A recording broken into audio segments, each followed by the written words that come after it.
जब मंगलवार और सोमवार की पूजा अर्चना कर लेते हैं और सोमवार के दिन से हम अपने अंदर शीतलता प्रदान करते हैं भगवान भोलेनाथ से। अब जब मंगलवार की बात करते हैं तो मंगलवार में हमारे समक्ष वीर हनुमान जी उपस्थित होते हैं, हमें साहस देने के लिए, हमें बुद्धि और विवेक देने के लिए। सोमवार की पूजा कर ली, मंगलवार की पूजा कर ली। अब बुधवार को हमको नहीं समझ में आता कि किसकी पूजा की जाए। अब देखिए ध्यान से, अब यही जन्म लेता है हमारे अंदर गलत रास्ते पर चलने का एक तरीका। जैसे जब हम सोमवार की भगवान शिव की पूजा अर्चना करते हैं तो अपने अंदर हम अच्छी बातों को लाने का प्रयत्न करते हैं और कुछ हद तक हम सही रास्ते पर चलते भी हैं। अब मंगलवार के दिन वीर हनुमान की पूजा करने के बाद अपने अंदर साहस, पराक्रम ये सब अर्जित कर लेते हैं और इसे छिड़ ना हो, इसे बचाने के लिए आपको बहुत मेहनत करनी पड़ेगी। क्योंकि कहा गया है जब व्यक्ति के अंदर बल, साहस, पराक्रम, संपत्ति आ जाता है तो उसके अंदर अहंकार नामक एक दूसरा बल या तो कह लीजिए एक नकारात्मक बल उसके अंदर जन्म लेता है। जो व्यक्ति के अंदर उपस्थित हुए बल को छीड़ करता है, उसके धैर्य को कमजोर करता है, उसके विवेक और बुद्धि को मार देता है। अब यही बात आती है बुधवार, जब हम 2 दिन का पूजा अर्चना व्रत कर लेते हैं तो बुधवार को हम समझते हैं कि बुधवार के दिन किसी भगवान की पूजा नहीं की जाती है। और उस दिन हम क्या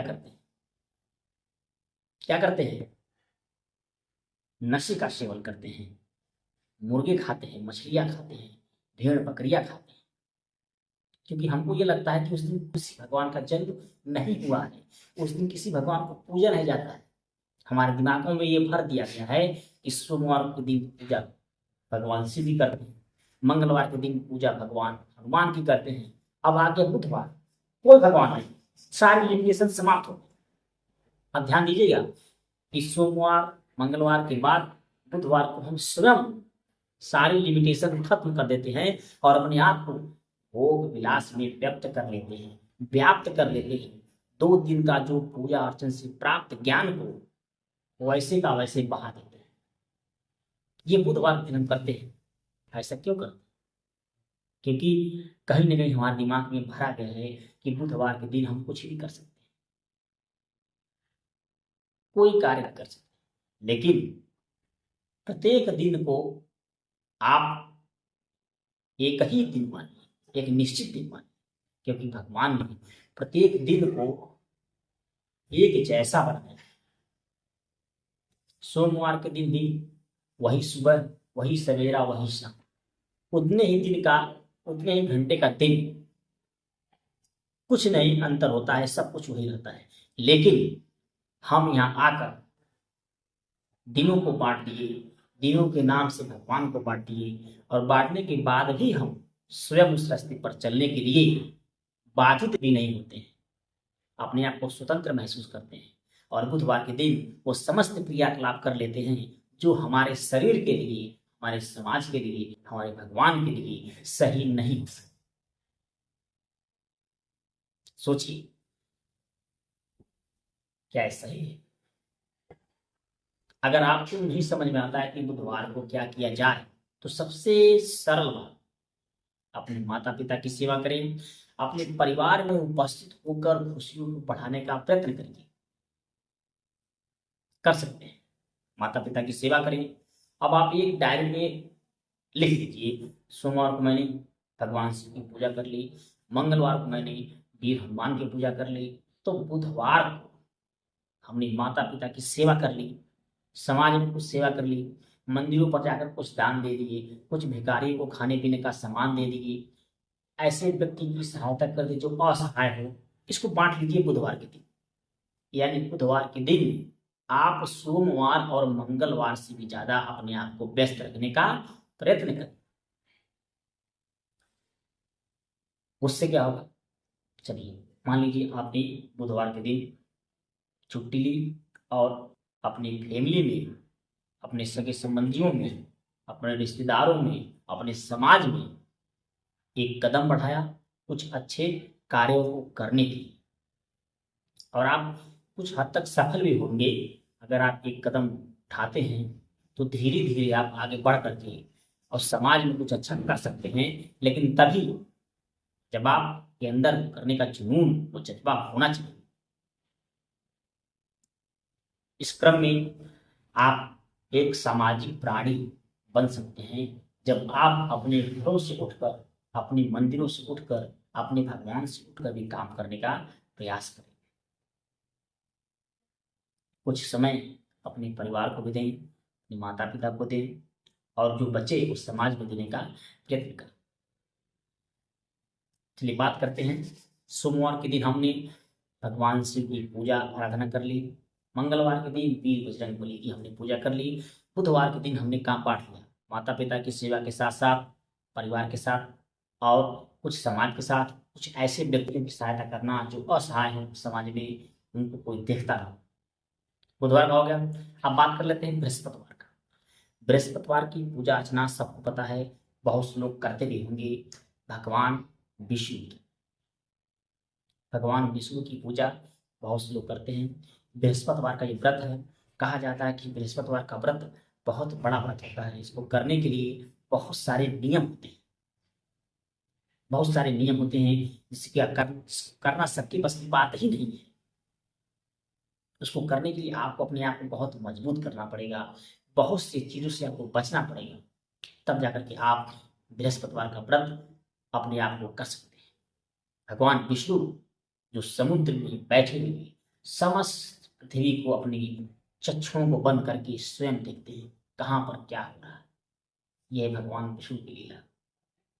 भगवान विष्णु जी शेषनाग पर बैठ गए माता लक्ष्मी के साथ समस्त तीनों लोगों का भ्रमण बैठे बैठे करते हैं। उनकी पूजा अर्चना करने के लिए कुछ नियमित शर्तें होती है, मैं बताना चाहूंगा। कहा जाता है कि बृहस्पतिवार के व्रत करने के लिए आपको केवल सादे पानी से स्नान करना होता है। आपको तेल, शैम्पू, साबुन कुछ भी छूना नहीं होता है। और आप दिन भर व्रत करने के बाद शाम को केवल एक राशन की भोजन आप कर सकते हैं, सिंगल राशन, या फल का सेवन कर सकते हैं। इसके साथ साथ अपने अंदर आपको ग्रहण क्या करना है, ये तो भौतिक सुख हो गया। आपको पानी क्या पीना है, क्या खाना है, क्या दिखावा करना, क्या पहनावा करना, ये आपकी मर्जी। लेकिन सबसे जो महत्वपूर्ण बातें हैं व्रत रखने के साथ साथ हम आपको वो बताना चाहते हैं, सबसे महत्वपूर्ण बातें हैं। क्योंकि आपको प्यास लगेगी तो बिना पूछे आप पानी ग्रहण कर लेंगे, आपको भूख लगेगी तो बिना पूछे आप फल का सेवन कर लेंगे। ये तो सामान्य बातें हैं। लेकिन आपको सीखना क्या है, व्रत के दिन आपको सीखना क्या है, अपने अंदर बदलाव क्या लाना है, ये बहुत जरूरी होता है। और ये तभी हो पाएगा जब आपके अंदर लगन होगी कि हम व्रत के दिन क्या सीखें, क्या नया सीखें, जिससे लोग प्रसन्न हो और हमारी बातों को सुने। ये तभी हो पाएगा जब आप स्वयं में कुछ जानने के लिए जिज्ञासु बने। तो सबसे पहले हमने बताया था कि आप अपने अंदर से ऐसी दृष्टि को निकालने की कोशिश करिए कि आपके समस्त जो भी चीज दिखाई देती है उसमें ईश्वर का अंश ढूंढने का प्रयास करें, क्योंकि कण कण में भगवान का वास। जब आप समस्त कणों में, समस्त जीवों में, समस्त पेड़ पौधों में ईश्वर का अंश देखना शुरू कर देंगे तो आपके अंदर से लोभ, दूसरे के प्रति गलत बातें स्वयं नष्ट हो जाएंगी। इसको नष्ट करने की आवश्यकता नहीं पड़ेगी। जैसे कहा जाता है कि अगर आपके घर में गंदगी फैली है तो उसको साफ करने के लिए क्या करते हैं, केमिकल लेते हैं, पानी लेते हैं, उसको साफ कर देते हैं। लेकिन आपके अंदर जो मैल है, आपके दिमाग में जो मैल है, इसको साफ करने के लिए सिर्फ एक ही तरीका है कि प्रत्येक व्यक्ति के अंदर, प्रत्येक जीव के अंदर, प्रत्येक कण कण के अंदर आप ईश्वर का अंश देखना शुरू करिए। तो आप जिस ईश्वर की पूजा अर्चना करते हैं, जिस ईश्वर को आप दिल में बैठाते हैं, उसके प्रति आपके अंदर गलत भावना आ ही नहीं सकती। सबसे सरल तरीका, दूसरों में ईश्वर का अंश देखना प्रारंभ करिए। चलिए आप बात करते हैं दूसरी बात। दूसरा काम क्या करना आपको, जब भी सुबह सुबह आप जगे, आप प्रण करिए कि आपको पूरे दिन अपने अंदर नाराजगी या दूसरे के प्रति गुस्सा नहीं लाना है। जबकि अब जब आपके अंदर गुस्सा नाम का कोई चीज नहीं आएगा तो आपसे कोई कार्य गलत होगा ही नहीं। किसी कार्य को गलत होने का सिर्फ एक ही कारण है कि आप अपने ऊपर संयमित नहीं रह पाते हैं। गुस्से की वजह से आप अच्छा कार्य भी गलत करते हैं। तो सुबह से उठकर अपने आप को ऐसे बनाने की कोशिश करिए कि आपके अंदर गुस्सा नाम की कोई चीज ना रहे। इससे क्या होगा, आपके अंदर सकारात्मक ऊर्जा का निवास होगा जो आपको दिन भर फुर्ती देने का कार्य करेगा। तीसरी बात करते हैं, जब भी आप घर से बाहर निकलें तो कम से कम ऐसे व्यक्तियों की सहायता करें जो असहाय हों, जिनके पास पैसे ना हो, जिनके पास खाने के लिए धन ना हो, जिनके पास पहनने के लिए कपड़े ना हो। कम से कम एक व्यक्ति की आप जरूर सहायता करें। किसी व्यक्ति की जब आप सहायता करते हैं, किसी व्यक्ति के साथ आप एक कदम से कदम मिलाकर चलते हैं तो आपके अंदर आध्यात्मिक ऊर्जा का वास होता है और ये आध्यात्मिक ऊर्जा आपको बहुत लंबे समय तक बल प्रदान करने का ये आपको एक रास्ता मिलेगा। आध्यात्मिक ऊर्जा से व्यक्ति को वो बल मिलता है, व्यक्ति को वो ऊर्जा मिलता है कि बड़े से बड़े कठिनाइयों को साल करके उसके साथ आगे बढ़ने का प्रयत्न कर सकता है। आध्यात्मिक शक्ति पाने के लिए आपको दूसरे की सेवा भाव से सेवा करना है। क्योंकि मैंने आपको बताया था मंगलवार के दिन वीर हनुमान के बारे में। वीर हनुमान किसके सेवक थे, किसके अनन्य भक्त थे, आप सभी को पता है। रामदूत मैं मात जानकी, कितनी अच्छी पंक्ति गोस्वामी तुलसीदास जी ने लिखी है कि जब वीर हनुमान माता सीता के सामने उपस्थित होते हैं तो माता सीता को लगता है कि ये कोई राक्षस है जो अपना वेश बदलकर मेरे सम्मुख उपस्थित हुआ है। पूछती हैं, कौन हो तुम? इतने बड़े बड़े राक्षस आए मुझे डराने के लिए, अब तुम कौन सा वेश बनाकर मुझे डराने के लिए आए हो? तो भगवान की आंखों से आंसू निकल आता है और सोचते हैं कि ऐसे बड़े बड़े राक्षसों के बीच में माता सीता कितने दिनों से निवास कर रहे हैं। उसके बाद वो एक लाइन बोलते हैं, रामदूत मैं मात जानकी, हे माता जानकी मैं प्रभु श्री राम का दूत हूं। फिर अगली लाइन में कहते हैं, सत्य शपथ करवा निधान की, और शपथ भी किसकी खाते हैं? सत्य की। मैं सत्य रूप से कह रहा हूं कि मैं उनका सेवक हूं और मैं उनके श्री चरणों में निवास करता हूं। और उनके बारे में ये भी कहा गया है, मनोजवम मारुत तुल्य वेगम जितेन्द्रियम बुद्धिमताम वरिष्ठम वानर यूथ मुख्यम श्री रामदूतम शरणम प्रपद्यते। जिसके पास इतनी डिग्रियां हो, जिसके पास इतना साहस पराक्रम हो, जो हवा के वेग से चलता हो, मन की गति से चलता हो, जो अपनी इंद्रियों पर विजय प्राप्त कर लिया हो और जो बुद्धियों में अति श्रेष्ठ हो, और साथ ही साथ वानरों के युद्ध के मुखिया होने के बावजूद तो भगवान श्री राम के अनन्य भक्त हैं, अनन्य सेवक हैं, जो उनके चरणों में निवास करते हैं। धन्य है ऐसी भक्ति जिसके पास सब कुछ होने के बावजूद भी प्रभु के चरणों में पड़ा रहता है। प्रभु की असीम कृपा उस पर, फिर भी उस असीम कृपा को और पाना चाहता है। इससे कहते हैं सेवक धर्म। अगर सीखना है तो वीर हनुमान से सीखिए कि सेवा भाव क्या होता है, सेवक क्या होता है, सेवक का कर्तव्य क्या होता है, सेवक का कार्य क्या होता है और सेवक को मिलता क्या है। यह आपको वीर हनुमान से, बजरंग बली से सीखना चाहिए। हम पूजा तो कर लेते हैं लेकिन उसकी चरित्र से हम कुछ सीख नहीं पाते। सबसे बड़ी विडंबना यह है कि हम उनसे कुछ सीख नहीं पाते हैं। और ऐसे ही दिन पर दिन पूजा करते हम चले जाते हैं। और होता क्या है, लास्ट में, अंत में हम गिनते हैं कि मैंने भगवान बजरंग बली की या भगवान शिव की या भगवान विष्णु की मैं 10 वर्षों से तपस्या करते हुए पूजा करते हुए चला आ रहा हूं, लेकिन मेरा कोई कार्य सिद्ध ही नहीं हो रहा। अपने आप को बदलिए, अपनी सोच को बदलिए, अपने नजरिया को बदलिए, उसके बाद आपका कार्य स्वतः हो जाएगा।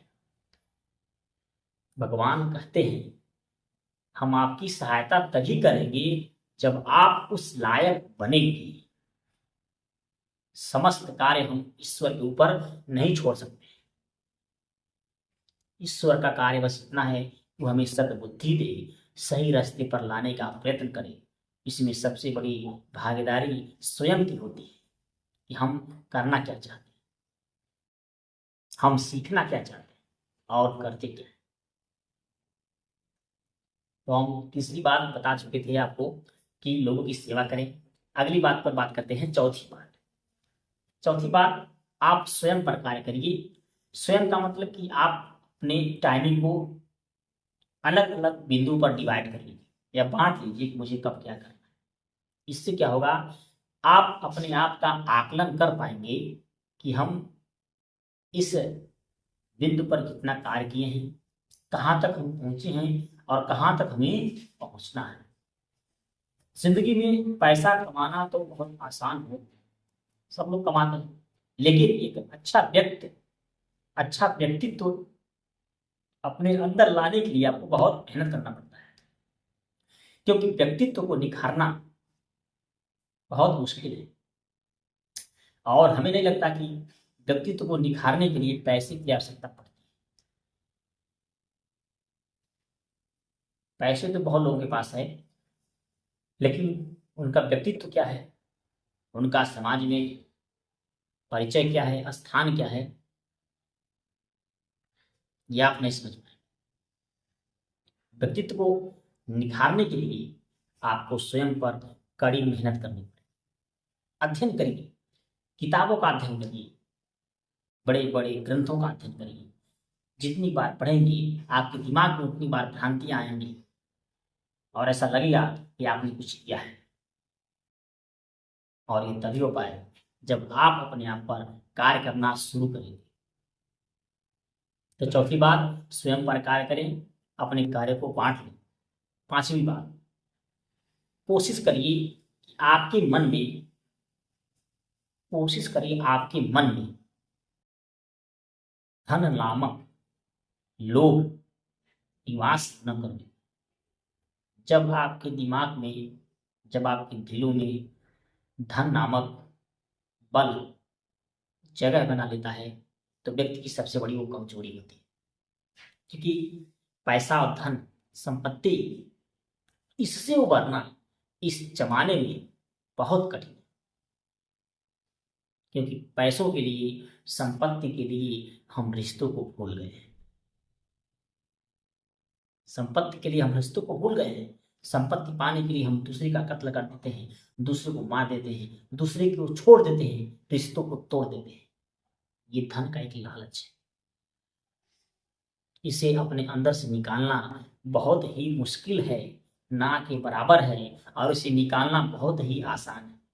आप सोच लीजिए आसान कैसे है और मुश्किल कैसे है। इसकी मैं आपको एक छोटी सी कहानी सुना रहा हूं। एक एक औरत थी, एक छोटे से बच्चे को लेकर अपने पीठ पर ली थी और पहाड़ पर चढ़ रही थी। ध्यान सुनिएगा, एक औरत थी, एक छोटे से बच्चे को लेकर पीठ पर पहाड़ पर चढ़ रही थी, क्योंकि नीचे बाढ़ आ गई थी और पूरा जलमग्न हो रहा था। तो बचने के लिए लेकर बच्चे के ऊपर चढ़ रही थी। कुछ मवेशी थे ऊपर से नीचे आ रहे थे, बोले जब तुम ऊपर नहीं चढ़ पा रही हो तो इस बच्चे को फेंक दो। बच्चा जब वजन है इसको फेंक दो, अपनी जान तो कम से कम बचा लो। मवेशी बोलते हैं इस बच्चे को फेंक कर अपनी तो जान कम से कम बचा लो। तो लड़की क्या बोलती है, ये पैसा थोड़ी है, ये तो मेरा भाई है। ध्यान सुनिएगा, वो औरत बोलती है ये मेरा भाई बोझ नहीं, ये तो मेरा भाई है। ये पैसा नहीं है कि बोझ है, मेरा भाई है, ये तो मेरा भाई है, इसलिए मैं इसको ऊपर ले जा रही हूँ बचाने की। और लड़की चली जाती है।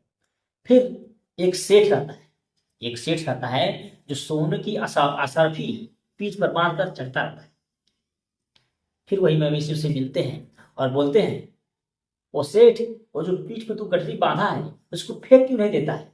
वजन है, फेंक देता तो अपनी जान बचाकर ऊपर चढ़ जाता। तो ध्यान सुनिए सेठ ने क्या बोला, ये मेरा भाई थोड़ी है, ये तो पैसे हैं, इसलिए मैं इसको ऊपर लेके जा रहा हूं। ये तो ये तो पैसे नहीं है, ये तो मेरा भाई नहीं, ये तो मेरा पैसा है, इसलिए मैं इसको लेके जा रहा हूं। सोचिए अंतर क्या देखिए, एक रिश्तों को बचाने के लिए अपनी जान देने की कुर्बान करती है और एक पैसे को बचाने के लिए अपना जान देने के लिए तैयार है। अब आप किसकी तरफ हैं, उस बहन की तरह या उस सेठ की तरह? जब अपने अंदर से पैसों का लालच, लोभ हटा देंगे तो दुनिया में कोई भी दुख आपके सम्मुख उपस्थित नहीं होगा। हम आपको यही कहते हैं कि पैसे आप रखिए ही नहीं, खाने के लिए, जीने के लिए उतने ही पैसे की आवश्यकता है जितना कि आपको आवश्यकता पड़ता है। क्योंकि मृत्यु के बाद कोई व्यक्ति 1 रुपए क्या, सुई की नोक के बराबर का संपत्ति भी लेकर के वहां से जाएगा। यही होगा कि व्यक्ति था कितना अच्छा था, मरने के बाद क्या होता है, वो व्यक्ति कितना अच्छा था और वो व्यक्ति कितना बुरा था। आपका व्यक्तित्व, आपका विचार, आपका क्रियाकलाप इस समाज में एक छाप बनकर, एक पदचिन्ह बनकर रह जाता है और उसी को युगों युगों तक याद किया जाता है। आप कितना हो धनवान हो जाए, आपके पास कितना हो पैसे हो जाए, आपके पास कितना हो संपत्ति हो जाए, लेकिन जब आप चलेंगे तो आपकी परछाई काली होगी। लेकिन एक पुरुष थे, मर्यादा पुरुषोत्तम भगवान श्री राम, जब वो चलते थे तो उनकी परछाई उजली थी और उनकी परछाई में भगवान लक्ष्मण स्वयं थे। भगवान तो नीले वर्ण के थे लेकिन लक्ष्मण सफेद वर्ण की उनकी परछाई थी। ये कैसे हुआ? मर्यादा पुरुषोत्तम श्री राम भगवान का अवतार होने के बाद भी उन्होंने अपने किसी भी शक्ति का प्रयोग नहीं किया। एक आम पुरुष की भांति उन्होंने ऐसी मर्यादा को हमारे सम्मुख रखा जिसे हम मर्यादा पुरुषोत्तम श्री राम के नाम से जानते हैं। जिस उम्र में उन्हें गुरु विश्वामित्र लेकर गए थे, उस उम्र में हमें ये नहीं समझ में आता कि हम क्या करें। 15 वर्ष की आयु में विश्वामित्र ने उन्हें लेकर जंगल गए और तमाम बड़े बड़े राक्षसों का सामना किया। तमाम बड़े बड़े राक्षसों का उन्होंने वध किया और ये तभी हो पाया जब वो कई सारे अच्छे रास्ते को अपनाए। भगवान होने के बावजूद भी वे कभी भी अपनी शक्ति का इस्तेमाल नहीं किए। वो हम लोग को ये बता गए कि आप इंसान होकर भी भगवान का दर्जा प्राप्त कर सकते हैं। कड़ी मेहनत, संयमित होकर, नियमित होकर। भगवान श्री राम के पास 15 वर्ष की आयु में समस्त गुणों का भंडार हो गया था। उनके पास बल था, उनके पास साहस था, संपत्ति। महाराज दशरथ के पुत्र थे, पूरी अयोध्या उनकी थी। लेकिन इतना कुछ होने के बावजूद भी उनके अंदर संयम था, उनके अंदर धैर्य था। यही धैर्य और संयम उन्हें मर्यादा बनाया, जिसे हम मर्यादा पुरुषोत्तम श्री राम के नाम से जानते हैं। और आज हमें नहीं समझ में आता है कि डॉक्टर बने, हम इंजीनियर बने, हम मास्टर बने, कि हम ड्राइवर बने, हम क्या बने। चारों दिशाओं में फैले बिंदुओं पर हम भटकते रहते हैं और अंत में क्या होता है, हम कुछ भी नहीं बन पाते हैं। एक अच्छा व्यक्ति नहीं बन पाते हैं और किसी की बातें छोड़। एक अच्छा व्यक्ति बनने के लिए आपको बहुत सारी मेहनतें करनी पड़ती हैं, बहुत सारे तकलीफों का सामना करना पड़ता है। ये समस्त बातें आप अपने अंदर उतारिए और अपने अंदर उपस्थित समस्त शक्तियों का प्रयोग करते हुए एक अच्छे व्यक्ति बनने का संकल्प लें। अब बृहस्पतिवार के दिन हम पूजा कर लेते हैं भगवान विष्णु की, अब फिर आता है शुक्रवार, फिर वही कार्य। अब हम ये नहीं समझ पाते हैं शुक्रवार के दिन किस भगवान की पूजा करें। फिर क्या होता है, फिर वही क्रिया, प्राश्य वाली क्रियाकलाप फिर हम शुरू कर देते हैं। ये खा ले, वो खा ले, ये खा ले, वो खा ले, शराब पी ले, कर ले, अपने आप को फिर हम क्या करते हैं, उसी गंदी नाली की तरफ फिर से हम धकेल करके अपने आप को ले जाते हैं। नतीजा क्या होता है कि सोमवार का किया गया पूजा व्रत, मंगलवार का किया गया पूजा व्रत, बृहस्पतिवार का किया गया पूजा व्रत शुक्रवार के दिन सारा नाश हो जाता है। फिर से बदलिए अपने आप। अगर किसी भगवान की याद आपको शुक्रवार के दिन नहीं आती है, पुनः उठाइए अपने माता पिता को, अपने परिवार को, अपने समाज को, इनकी सेवा करें। सबसे बड़े भगवान जिन्होंने आपको समाज में आने का मौका दिया, समाज में लड़ने का मौका दिया, कुछ कहने का मौका दिया, उस भगवान को आप याद करिए, माता पिता को याद करिए शुक्रवार के दिन। और शनिवार के दिन तो आपको पता है भगवान शनि, जिसके जिसके फंदे से बचना इतना आसान नहीं है शनिवार के, क्योंकि कहा जाता है जब भी शनि किसी के ऊपर सवार होता है तो या तो उसका कार्य अच्छा होगा या तो उसका कार्य बुरा होगा, कुछ न कुछ तो जरूर होगा। ये आप अपने आप को बदलिए, अपनी सोच को बदलिए। सोमवार के दिन आपने पूजा कर ली भगवान शंकर की, मंगलवार के दिन आपने पूजा कर ली भगवान वीर हनुमान की, बुधवार को मैंने बताया अपने माता पिता की सेवा कर लें, परिवार के साथ समय दें, और अगर समय बचे तो आप समाज में असहाय व्यक्ति की सेवा करें।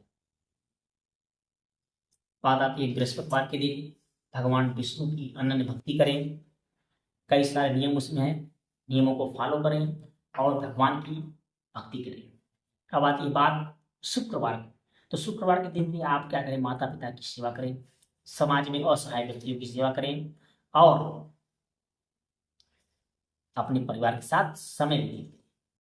बात आती है शनिवार के दिन, तो शनिवार के दिन भगवान शनिदेव का पूजा करें। कहा जाता है कि सुबह सुबह रोटी में गुड़ डालकर काली गाय को खिलाने से शनिदेव प्रसन्न होते हैं। शनिदेव को प्रसन्न करिए, अपने आप को प्रसन्न करिए, अपने परिवार को प्रसन्न करिए और साथ ही साथ अपने आत्मा को साफ रखने की कोशिश करें। अब बात आती है रविवार के दिन, तो छुट्टी रहता है, समस्त कार्यों से आदमी छुट्टी पाता है और अपने घरों पर रहता है। तो आप रविवार के दिन ध्यान दीजिए अपने पर्यावरण पर, क्योंकि पूजा करना, जॉब करना, पैसे कमाना, खर्च करना, घूमना फिरना लगा रहता है, लेकिन हम जिस जगह निवास करते हैं, जिस पर्यावरण में निवास करते हैं, उसकी भी देखभाल करनी हमारी ही जिम्मेदारी बनती है। खाली जगहों पर छोटे मोटे पौधे लगाएं, जहां भी गंदगी देखे अपने घर के आसपास उसको साफ सुथरा कर लें, जो भी कचरे होते हैं उसको डस्टबिन में डालें, अपने घरों को साफ करें, घरों को धोएं, टाइम मिले तो भगवान के मंदिर में जाएं, उनके मंदिर को धोएं। यानी आप रविवार के दिन अपने आप पर, अपने पर्यावरण पर साफ सुथरा रखने की कोशिश करें। लेकिन हम क्या करते हैं, रविवार के दिन खूब सोते हैं, ऐसा लगता है कि हमारे पास कोई कार्य नहीं है, चलो खूब सोया जाए। फिर क्या करते हैं, दोपहर में जगते हैं, वही राक्षसी भोजन करने का फिर से प्रयत्न करते हैं। अपने आप को ऐसा भोजन ग्रहण करिए जो आपके शरीर के लायक हो, आपके आत्मा के लायक हो, आपके मन को साफ हो। दूषित भोजन से बचिए। ये दूषित भोजन भारतवासियों का भोजन नहीं है, ये उन लोगों का भोजन है जो मानव नहीं राक्षस। अपने आप को मानव बनाइए, अपने आप को मनुष्य, अपने आप को बदलिए, अपनी आत्मा को बदलिए, अपने समाज को बदलिए। और ये तभी हो पाएगा जब आपके अंदर आपके अंदर से आवाज आएगी, मुझे अपने आप को बदलना है। हम आपको सिर्फ रास्ता दिखा सकते हैं, आपको हम बता सकते हैं, लेकिन चलना तो आपको ही पड़ेगा, क्योंकि चलने वाला जो पैर है सिर्फ आपके पास हो। मैं उस पैर को हिला सकता हूँ, उस पैर में वो ताकत दे सकता हूँ, उस पैर में मैं सिर्फ ऊर्जा भर सकता हूँ, लेकिन चलना तो आपको ही पड़ेगा। चलिए, कदम से कदम मिलाकर चलिए, ऊर्जा भरने के लिए तैयार हैं हम। और जो कर नहीं सके अब तक, वो कर सकोगे तो। अपने आप को मजबूत करिए, भगवान की पूजा अर्चना करिए, अपने दिनों को सही से जीजिए, और जो भी आपको प्रश्न पूछना हो, कमेंट के माध्यम से आप हमसे प्रश्न पूछ सकते हैं, अपने खत को भेज सकते हैं, अपनी परेशानियों को हमसे शेयर कर सकते हैं, और किस बिंदु पर आगे बोला जाए आप उस बिंदु को भी हमसे शेयर कर सकते हैं। और जीवन में खुशी खुशी जीवन जीने का प्रयत्न करिए, हम आपके साथ हैं। उससे बड़ा भगवान आपके साथ है। जब भगवान आपके साथ है तो डर किस बात का? डर तो बस इस बात का है कि कहीं मुझसे गलती ना हो जाए। अगर आप इस बात से डरते हैं कि कहीं गलती ना हो जाए, तो समझ लीजिए आप सफलता की पहली सीढ़ी को क्रॉस कर चुके हैं। अगर व्यक्ति अपने ही गलती को परखना शुरू कर दे, अपने ही गलती पर खुद से नाराज होना शुरू कर दे, तो समझ लीजिए व्यक्ति खुद का जज है। अपने आप को जज करें, आप गलती कहाँ कर रहे हैं। जब व्यक्ति स्वयं में जज करना शुरू कर देगा, तो किसी जज की आवश्यकता नहीं पड़ेगी। अपने गलतियों का जज करना खुद करें, अपनी गलतियों को खुद पहचाने और उसको सही करने की कोशिश करें। खुद में जज बनने से समस्त पापों का नाश स्वयं हो जाएगा। धन्यवाद, फिर मिलते हैं किसी अन्य वीडियो के साथ। तब तक समस्त हमारे दर्शकों को, समस्त श्रद्धालुओं को प्रणाम है। भगवान का आशीर्वाद उनके साथ सदैव बना रहे, उनका परिवार और उनका समाज हंसता खेलता रहे, और सद कर्मों के लिए, लोक कल्याण के लिए सदैव तत्पर रहे। जय श्री